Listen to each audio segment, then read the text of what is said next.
Assalamualaikum warahmatullahi wabarakatuh. Tuan-tuan, para pendengar, para penonton yang dirahmati Allah sekalian. InsyaAllah, mudah-mudahan pada tengah hari ini kita diberikan nikmat ketenangan jiwa, nikmat iman dan Islam. Menjadi orang yang pandai mensyukuri akan nikmat Allah Subhanahu Taala.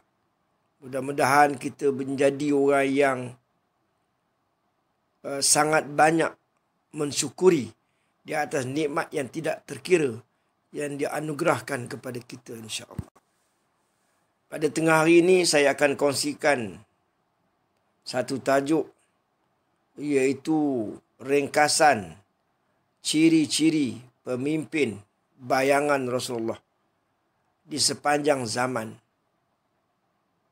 Ciri-ciri pemimpin bayangan Rasulullah sallallahu alaihi wasallam ini adalah pemimpin yang akan datang. Ia akan memerintah negara kita Malaysia ini dengan penuh bijaksana, penuh kasih sayang, dan membawa Malaysia ini maju semaju-majunya menurut ukuran akhirat, menurut apa yang dikehendaki oleh Allah Subhanahu wa taala. Ciri-ciri pemimpin bayangan Rasulullah itu juga sebenarnya adalah ciri-ciri kepada golongan yang menjadi tentera Imamul Mahdi, iaitu yang disebut sebagai ikhwan. Jadi marilah kita sama-sama menjiwainya, menghayatinya. Kalaupun kita tidak dapat semua, jangan tinggal semua. Mudah-mudahan satu hari nanti kita akan direzekikan. Inilah dia contoh ciri-ciri pemimpin bayangan Rasulullah. Seperti Nabi Isa AS, seperti Imam Mahdi, seperti Fatah At-Tamimi. Inilah sebenar-benarnya fakta ciri-ciri kepimpinan bayangan Rasulullah SAW di sepanjang zaman. Mana pemimpin-pemimpin yang tahap dunia ni, Islam, membawa Islam ni, begitulah di antara ciri-ciri mereka, sama je. Yang pertama, lemah lembut. Subhanallah. Saya sebut matan saja. Kita fahamlah lemah lembut tu macam mana. Yang pertama, lemah lembut. Yang kedua, kasih sayang dan pemurah. Suka bersedekah, suka tolong orang. Sifat dia kasih sayang, bukan membenci. Yang ketiga, tidak emosi. Tidak meradang lah. Tidak kecewa, tidak merajuk. Oh, dahsyat. Jadi, ikhwan macam tu lah. Pemimpin kebenaran macam tu, ikhwan pun macam tu. Lemah lembut, kasih sayang, pemurah, tidak emosi. Mendoakan penentang, mendoakan musuh, mendoakan orang yang benci dia.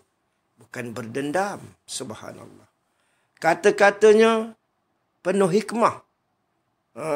Ada rahsia, ada ilmu dalam ilmu, penuh hikmah. Yang keenam, mengingatkan kepada Tuhan dan menyedarkan kepada mati. Di pemimpin bayangan Rasulullah ni, kata-kata dia tu subhanallah.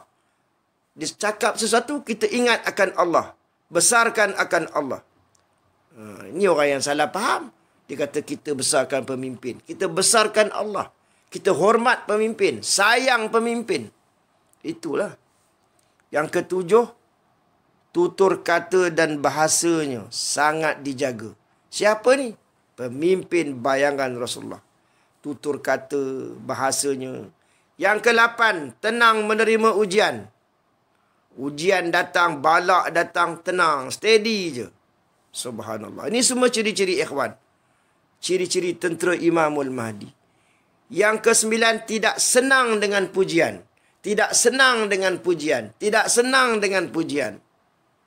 Tidak senang dengan pujian.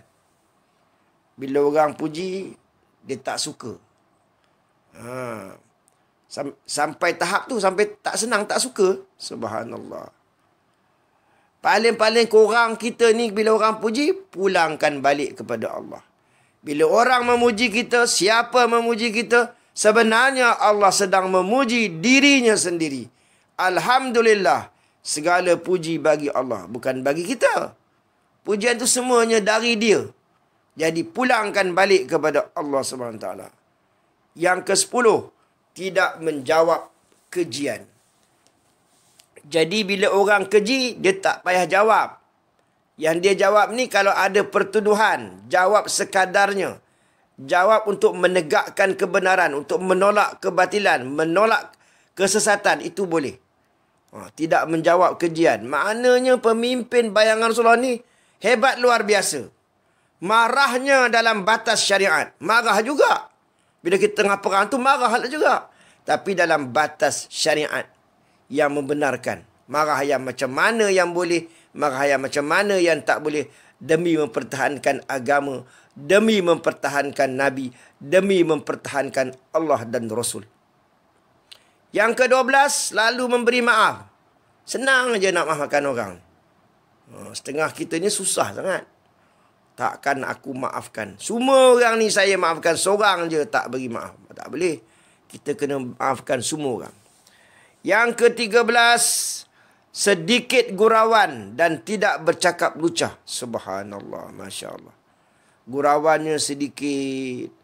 Tak bercakap kotor daripada mulut lidahnya, tak ada keluar benda-benda yang pelik-pelik, yang lara-lara, yang dahsyat-dahsyat. Mendengar pandangan. Pandangan orang lain pun dengar, tawaduk, merendah diri. Bukan cakap dia je. Ini semua ni hebat ni, ciri-ciri ni. Kita kena ikut ni. Kita kena ikut, kita kena faham, kita kena azam, kita kena niat nak ikut semua ni. Ciri-ciri ni. Yang ke-15, peka dengan kehidupan rakyatnya. Nak ada tolong orang. Nak saja tolong orang. Selalu nak tolong orang. Tolong rakyat. Bela rakyat. Subhanallah. Ini nak jadi pemimpin. Ikhwan pun macam tu. Mana boleh nafsi-nafsi syok sendiri je. Kira diri kita je. Yang ke-16, sangat sabar dengan karena manusia ni. Tidak boleh mudah tercabar dengan karena masyarakat. Tidak boleh mudah tarik muka. Tidak mudah merajuk. Tidak boleh membenci pencabar. Tidak boleh membenci pesaing. Tidak boleh membenci musuh. Benci macam mana? Kita benci perbuatan dia. Orangnya tak boleh benci. Sebab itu adalah ciptaan Allah. Yang ke-17, pemurah tradisinya. Maknanya adat hidup ni memang dia pemurah lah, yang suka sedekah lah. Kalau kedekut bakhil, macam mana nak jadi ikhwan? Itu bukan ciri pemimpin. Yang ke-18, cita-cita kemahuannya tinggi, keras. Jiwanya besar. Cita-cita kemahuannya tinggi. Ni baru pemimpin. Yang ke-19, tidak mengugut sesiapa. Tak payah ugut-ugut. Orang sayang kita, hormat kita. Bukan takut kita, sayang kat kita. Subhanallah. Tidak mengugut ya. 19. Yang ke-20, tidak kecewa dan putus asa. Sebab orang yang putus asa tu jauh dari rahmat Allah. Hanya orang kafir saja yang putus asa dari rahmat Allah. Jadi kita tidak boleh kecewa. Gagal, bangun lagi. Gagal, bangun lagi. 100 kali gagal, bangun lagi. Jangan putus asa. Subhanallah. Ini ciri-ciri apa ni? Pemimpin bayangan Rasulullah. Rasulullah macam ni lah. Bahkan lebih lagi. Subhanallah. Zahirnya, batinnya. Yang ke-21. Musuhnya sangat benci. Biarpun hati mereka mengakui kebenaran yang dibawanya. Musuh ni jealous, benci, dengki, hasad. Tapi dalam hati mereka mengakui itu kebenaran. 22. Mencorak dan bukan dicorak, iaitu mempunyai prinsip yang teguh. Ini pada diri Fatah At-Tamimi, pada Imam Mahdi, juga kepada peribadi ikhwan.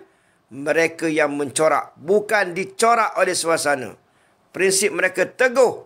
Yang ke-23, percakapannya atas dasar ilmu yang termasuk sebahagian besarnya atau sebahagiannya dari sumber ilham. Kalau pemimpin, bayangan Nabi, dia dapat ilham. Ini kita tak percaya ilham. Bantuan Allah tak percaya. Maknanya bantuan Allah tu tak ada lah. Mana boleh macam tu? Bantuan Allah, bantuan ghaib. Ini adalah bantuan dari Allah yang maha pengasih lagi maha penyayang. Jadi percakapan ikhwan, pemimpin, Fatah Tamimi Imam Mahdi ni, apa dia? Dasar ilmu. Jelas, benar. Yang ke-24, tidak menjawab tuduhan kecuali sekadar menjelaskan. Bukan jawab habis-habis semua bagi kau punya. Apa pun dia jawab atas lingkungan syariat. Itu yang terbaiknya. Itu yang ke-24. Yang ke-25, tidak mendabik dada atas kejayaan. Bila berjaya, bila menang, kembali kepada Allah. Sebab itu tentera-tentera Nabi SAW bila menang, istighfar, tasbih, astaghfirullahalazim. Takut syirik, takut dosa, takut rasa menang tu kerana aku. Aku tahajud, aku bangun malam, aku baca Yasin, aku bertaubat, aku menangis akan. Tak ada rasa macam tu. Bila berjaya, Allah yang bagi menang. Bukan faktor kita, bukan takwa kita. Kita usaha takwa, tapi tak rasa diri kita. Inilah dia Islam. Yang ke-26, tidak sombong dan menjauhi dari mengungkit jasa-jasanya. Mentang-mentang kita ada jasa, mentang-mentang kita banyak tolong orang, buat sana sini kita dah banyak lah. Hatta sama ada beri ilmu ke apa, bukan saja RM2. Kadang-kadang ilmu ceramah kita rasa konon-kononnya dah banyak jasa. Anggap je tak ada jasa apa pun. Semuanya Allah yang gerakkan kita. Jadi yang ke-26, tidak sombong, menjauhi dari mengungkit. Yang ke-27, merendah diri atau tawaduk. Ni nak jadi pemimpin, nak jadi ikhwan ni. Ciri-ciri tentera Imam Mahdi. Senang ke? Dahsyat. Bercakap bila perlu dan banyak diam. Banyak diam. Jadi ini nak kena ada break juga. Sekiranya dia ni memang kerjanya bercakap, perlu berdakwah, dakwahlah. Jaga hati, jaga niat, jaga ikhlas. Yang diam-diam, yang tak reti cakap, yang tak reti ceramah, yang tak reti dakwah, diamlah, doakan. Dapat juga pahala. Jadi yang bercakap ni boleh ada dosa, yang diam pun boleh ada dosa. Yang diam macam mana boleh ada dosa? Dia rasa aku ni diam, dia banyak cakap, dah tentunya banyak dosa. Mana tentunya? Atas niat kita lah, ada orang bercakap-bercakap, semuanya pahala. Niatnya ikhlas lillahi ta'ala. Diam pun dia rasa dia bagus sangat, macam hebat sangat, berdosa juga. Yang ke-29, berdisiplin, tiada kerja sia-sia. Semua je niat ibadat. Tempuh 5 syarat, niatnya, perkara tu disahkan oleh agama, tak ada bercampur dengan yang haram, natijahnya disalurkan ikut syariat, tidak meninggalkan yang fardu semayang, dan juga kasih sayang contohnya. Berdisiplin. Tak ada kerja sia-sia. Tak ada melalai-lalai, tak ada cuai. Dan yang ke-30 yang terakhir, dirinya menjadi contoh. Kita, peribadi kita jadi contoh. Kita nak jadi ikhwan, kita nak jadi ashaib, kita nak jadi pemimpin bayangan Rasulullah. Mana contoh? Contoh pun tak ada. Habuk pun tak ada. Tak boleh. Diri kita kena jadi contoh atau model. Terutamanya dalam ilmu, dalam ibadah, dalam akhlak, dalam rumah tangga. Senang ke? Macam gagal. Macam gagal dan rasa gagal, betul-betul gagal. Rumah tangga macam mana? Rumah tangga pun jahanam. Akhlak lagi jahanam. Depan lain, belakang lain. Depan orang lain, belakang orang lain. Subhanallah. Ibadah pun teruk. Khusyuk pun tak ada. Cuai, lalai, memanjang. Ilmu pengetahuan pun tak tahu mana. Rasa syok sendiri saja. Perasan lebih. Jadi tuan-tuan, saya ulang sekali lagi. Secara, apa orang kata? Subhanallah. Tak tahu nak guna bahasa apa. Jadi pemimpin, ikhwan, ashaib, Fatah At-Tamimi lebih-lebih lagi. Imam Mahdi lebih-lebih lagi. Kena ada cirinya. Tanyalah, siasatlah, pergilah tanya. Ya ke? Fatah At-Tamimi macam ni sifat dia. Lemah lembut, kasih sayang, pemurah, tidak emosi, doakan penentang. Kata-katanya penuh hikmah. Menyedarkan kepada mati, mengingatkan kepada Allah Subhanahu Wa Taala. Tutur kata, bahasa dijaga. Tenang menerima ujian, sabar, redha, syukur. Tak senang dengan pujian, tidak jawab kejian. Marahnya jarang marahlah. Kalau marah pun dalam batas syariat. Selalu memberi maaf, sikit gurauannya, tak banyak. Tidak bercakap langsung hal-hal benda yang kotor ni. Mendengar pandangan orang, merendah diri. Peka dengan kehidupan rakyat, sangat sabar kerana manusia. Pemurah, tidak kedekut, tidak bakhil. Cita-citanya tinggi, tidak mengugut siapa. Tidak kecewa, tidak putus asa. Musuhnya benci, hati terima. Mencorak bukan dicorak. Dia yang mencorak. Dia tegas dengan prinsip dia. Cakapnya atas dasar ilmu. Kadang-kadang dapat ilham. Dahsyat luar biasa. Tidak menjawab tuduhan kecuali sekadar menjelaskan. Yang perlu, jawab sekadar perlu. Kalau perlu jawab 5 muka surat, 5 muka surat. Perlu jawab 10 muka surat. Perlu jawab 100 muka surat, 100 muka surat. Perlu jawab sekadarnya lah. Tidak mendabit dada, tidak megah, sombong, riak, takabur. Tak ada. Tidak sombong. Menjauhi dari mengungkit jasa, merendah diri, tawaduk. Bercakap bila perlu, berdisiplin, tidak kesia-sia. Dirinya menjadi contoh dalam ilmu, dalam ibadah, dalam akhlak, dalam rumah tangga. Ini semua bukan sekadar apa yang selalu saya katakan ni. Labun boleh labun. Labun ke tak labun, kita kena hayati, jiwai semua ini. Sebab ikhwan itu akhlaknya akhlak Nabi. Bayang akhlaknya, apa ni, peribadinya, pemimpin tu bayangan Nabi. Bayangan Rasulullah. Jadi semua orang yang nak jadi wali-wali ni, akhir zaman ni, kena ada macam itulah. Lemah lembut, kasih sayang, pemurah semua ni. Subhanallah. Jadi marilah kita semua, saya menyeru kepada diri saya yang pertamanya, bertaubat. Gagal, memang itulah memanjang kita ni. Gagal. Semua ikhwan tu tak rasa berjaya, rasa gagal. Rasa berdosa, rasa bersalah. Ada je tak kenanya. Belum lagi dulu, sebelum. Rasa tak layak, manjang rasa tak layak. Rasa tidak berbuat. Rasa syirik. Itu macam-macam perasaan yang ada dalam diri orang yang bertakwa. Rupanya tak boleh rasa kita ni best. Rasa selamat, rasa bagus, rasa dahsyat, rasa luar biasa, kagum diri sendiri, tak boleh. Walaupun kita ni buat kerja-kerja luar biasa. Kita buat kerja tahap dunia. Kita buat kerja besar. Tapi zero. Maha zero. Habuk pun tak ada. Yang ada dosa. Sebab itu Nabi SAW, subhanallah, berada di padang mahsyar, dia yang paling takut akan Tuhannya. Paling takut. Padahal patutnya tak takutlah. Sebab baik banyak, kebaikan banyak, amal banyak. Semuanya ikhlas. Dia paling takut. Sebab dia kenal makrifat betul akan Tuhannya. Saidina Abu Bakar dijamin masuk syurga. Apa kata dia? Wahai burung, alangkah bagusnya kalau aku jadi engkau. Engkau terbang ke sana, terbang ke sini. Macam manalah nasib Abu Bakar ni di hari akhirat. Padahal dia tu ahli syurga, dijamin masuk syurga. Sayyidatina Aisyah, isteri Rasulullah SAW. Dia kata apa? Kalaulah mak aku tidak mengandungkan aku, alangkah bagus. Dia isteri Nabi, dijamin masuk syurga. Tapi kata-kata dia, alangkah bagusnya kalau mak aku tak mengandungkan aku. Subhanallah, tawaduk sungguh. Kata Sayyidina Umar, kalaulah nanti di padang mahsyar, semua orang masuk syurga. Semua orang kecuali seorang. Dia ada rasa-rasa dalam hati. Dia bimbang-bimbang yang seorang masuk neraka tu dia. Kalaulah di padang mahsyar nanti di hari akhirat, semua orang masuk syurga, seorang je masuk neraka. Dia bimbang-bimbang sangat. Dia takut-takut sangat. Yang seorang tu masuk neraka tu dia. Dahsyat tak tuan-tuan? Jadi ahli syurga ni, dia rasa dia masuk neraka. Dia rasa dia tak selamat.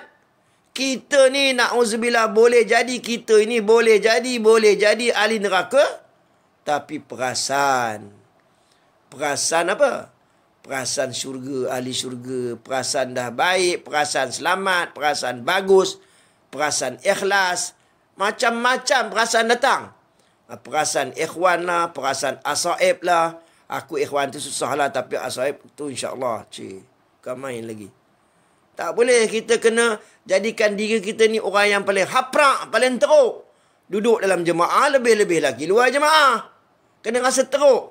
Dah buat habis dah, tahajud ke, solat jemaah ke, puasa sunat ke, wajib qada, nazar, benda pun. Rasa haprak. Inilah Abu Yajo ni. Abu Yajo kami yang ni ya. Mana Abu Yajo tu orang baik tak? Dia ajar macam ni, akhlak, tauhid dahsyat luar biasa. Tapi sayang 1000 kali sayang. 1,000,000 kali sayang. Orang nak tuduh bukan-bukan kat Abu Ya. Subhanallah. Sebab tu saya rasa perlu bela Abu Ya ni. Tuan-tuan tak kenal. Saya dah jumpa dah Abu Ya. Dah jumpa dengan Abu Ya. Subhanallah. Tak dapatlah saya nak ungkapkan kata-kata lagi tuan-tuan. Jadi beruntunglah orang yang mendapat hidayah. Saya pun tak ada rasa selamat. Saya pun tak ada rasa saya ni siapa-siapa. Yang ada dosa. Manjang dosa. Wallahualam. Sekian. Assalamualaikum warahmatullahi wabarakatuh.